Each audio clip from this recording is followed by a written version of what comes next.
চলো আজ চলে এসেছি শুক্রবারের লাঞ্চ মেনু শেয়ার করতে। তো দেখতে পাচ্ছ অনেকগুলো বাটি নিয়ে হাজির হয়েছি। তো ফার্স্টেই রয়েছে বড়ি দিয়ে চাল কুমড়োর একটা ঘন্ট, ভাতের হাঁড়িতে রয়েছে ভাত,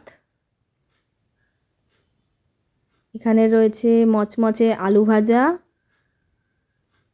আজকে শুক্রবার, আজকে আমাদের নিরামিষ। টমেটো দিয়ে সর্ষে ফোড়ন দিয়ে মুসুর ডাল, এখানে শসা আর লেবু কেটে নিয়েছি।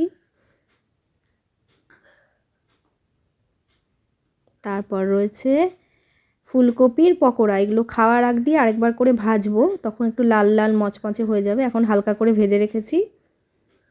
আর আমাদের বাড়ির বাপ ছেলে নিরামিষ খেতে পারে না, তাই ওদের দুজনের জন্য দুটো মাছ ভেজে দিয়েছি।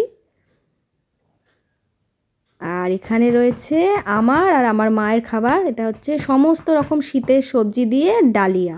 এটা গরমা গরম খেতে কিন্তু হেব্বি লাগে।